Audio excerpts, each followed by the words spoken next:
안녕하세요. 자유교회 이진우 목사가 보내드리는 아침 묵상입니다. 오늘도 예수 그리스도의 향기를 내는 복된 하루가 되시길 바랍니다. 6월 15일 수요일 아침 묵상입니다. 오늘은 내가 보고 들은 것에 증인이 되리라 라는 제목으로 사도행전 22장 14절로 16절까지의 말씀 묵상합니다. 그가 또 이르되 우리 조상들의 하나님이 너를 택하여 너로 하여금 자기 뜻을 알게 하시며 그 의인을 보게 하시고 그 입에서 나오는 음성을 듣게 하셨으니 내가 그를 위하여 모든 사람 앞에서 내가 보고 들은 것에 증인이 되리라. 이제는 왜 주저하느냐? 일어나 주의 이름을 불러 세례를 받고 너의 죄를 씻으라 하더라. 오늘도 주님과 동행하시는 은혜로운 하루 되시길 바라며 수요일 아침 묵상 시작합니다. 다메섹에 사는 모든 유대인에게 칭찬받는 아나니아는 바울을 찾아가라는 주님의 계시를 받습니다. 주님의 명령으로 바울을 찾은 아나니아는 성령의 능력을 힘입어 잠시 시력을 잃은 바울의 눈을 다시 뜨게 합니다. 주님의 은혜로 바울의 시력을 회복시킨 아나니아는 다메섹 길 위에서 바울이 경험한 사건에 대한 영적 의미를 설명합니다.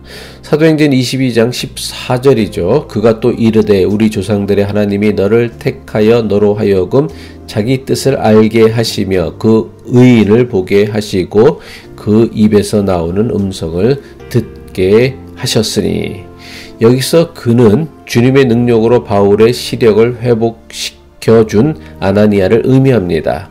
아나니아는 바울에게 하나님께서 당신을 택하셔서 주님의 뜻을 알게 하시려고 예수 그리스도를 만나게 하시고 그분의 음성을 듣게 하셨다고 설명합니다. 아나니아가 바울에게 가르쳐준 하나님은 그동안 바울이 잘못 알아왔던 예루살렘 성전 안에 모셔두었던 우상 하나님이 아니었습니다. 아나니아는 유대인들이 성전에 가던 우상 하나님이 아닌 진짜 하나님께서 베푸신 구원을 네 가지로 설명하였습니다. 첫째, 하나님께서 바울을 택하여 주셨다는 것입니다. 바울이 하나님을 선택한 것이 아니라 하나님께서 바울을 선택하신 것입니다. 이것은 우리도 마찬가지입니다. 우리가 먼저 하나님을 선택한 것이 아니라 하나님께서 먼저 우리를 택하여 주셨기에 우리가 하나님을 알 수 있고 믿을 수 있게 된 것입니다. 둘째, 하나님께서 바울에게 하나님의 뜻을 알게 하셨습니다. 바울을 택하신 하나님께서는 바울을 그냥 내버려 두지 않으시고 아나니아를 보내어 그에게 주님의 뜻을 알게 하신 것입니다. 지금 우리도 성경 말씀을 통해 주님의 뜻을 분별하고 알게 하십니다. 셋째, 하나님께서 바울에게 그 의인을 보게 해 주셨습니다. 아나니아가 말한 그 의인은 바울이 다메섹 길 위에서 만났던 예수님을 의미합니다. 예수님께서 강력한 빛으로 바울을 찾아오셨을 때에 바울의 일행들은 강력한 빛만 보았지 그 빛이 무엇을 의미하는지 전혀 몰랐습니다. 하지만 바울은 정오의 태양빛보다 더 강력한 빛 가운데서 부활하신 예수 그리스도를 볼 수 있었습니다.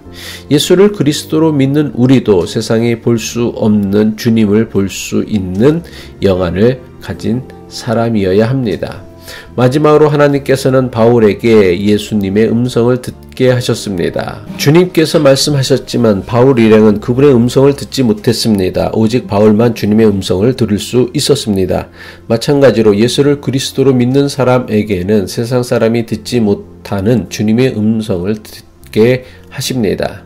아나니아는 하나님께서 바울을 택하시고 주님의 뜻을 알게 하시고 보게 하시고 듣게 하신 이유를 말씀합니다. 그것이 무엇입니까? 하나님께서 바울을 모든 사람 앞에서 주님을 위한 증인으로 삼으시기 위함이라고 합니다. 사도행전 22장 15절이죠. 내가 그를 위하여 모든 사람 앞에서 내가 보고 들은 것에 증인이 되리라. 이것은 비단 바울에게만 적용되는 말씀이 아닙니다. 예수를 그리스도라고 고백하는 우리 모두에게 해당하는 말씀이죠. 하나님께서 우리를 택하시고 성경을 통해 주님의 뜻을 알게 하시고 주님이 지신 십자가를 보게 하시고 날마다 마음에서 들려오는 주님의 음성을 듣게 하시는 이유가 무엇입니까? 바울을 복음의 증인으로 삼으셨던 것처럼 우리도 복음의 증인으로 삼으시기 위함입니다. 하나님께서는 아브라함의 하나님, 이삭의 하나님, 야곱의 하나님만이 아닙니다. 예수 믿는 사람을 박해하였던 바울의 하나님도 되시며 우리 모두의 하나님이시기도 합니다. 그러므로 우리 역시 우리를 택하시고 주님의 뜻을 알게 하시고 주님을 보게 하시고 주님의 음성을 듣게 하시는 하나님의 은혜에 힘입어 바울처럼 복음의 증인으로 살아갈 수 있습니다. 우리가 믿는 전능하신 하나님께서는 시간과 공간을 초월하여 언제나 동일하게 역사하시는 하나님이시기 때문입니다. 아나니아는 바울에게 마지막으로 다음과 같이 명령하였습니다. 사도행전 22장 16절이죠. 이제는 왜 주저하느냐? 일어나 주의 이름을 불러 세례를 받고 너희의 죄를 씻으라 하더라. 하나님의 증인이자 복음의 증인으로 부르심을 받은 바울에게 남은 것이 있다면 주님의 이름으로 죄 씻음의 세례를 받는 것입니다. 바울은 로마 교회에 보내는 편지에서 세례를 주님과의 연합이라고 가르쳤습니다. 로마서 6장 3절이죠. 무릇 그리스도 예수와 합하여 세례를 받은 우리는 그의 죽으심과 합하여 세례를 받은 줄을 알지 못하느냐. 우리의 죄를 대속하기 위하여 십자가의 제물로 돌아가신 예수님의 죽음과 연합하여 우리의 옛사람이 죽고 부활하신 예수님과 연합하여 새로운 생명으로 거듭나는 것, 이것이 세례입니다. 한마디로 세례는 하나님과 예수 그리스도의 복음을 위한 증인으로서 새로운 삶을 시작하는 첫 관문입니다. 바울은 아나니아의 명령에 따라 즉석에서 세례를 받았습니다. 세례 이후 바울은 예수 믿는 사람을 박해하고 핍박하는 사람에서 예수님의 복음을 전하기 위해 박해받고 핍박받는 사람으로 이전과는 완전히 다른 삶을 살아야 했습니다.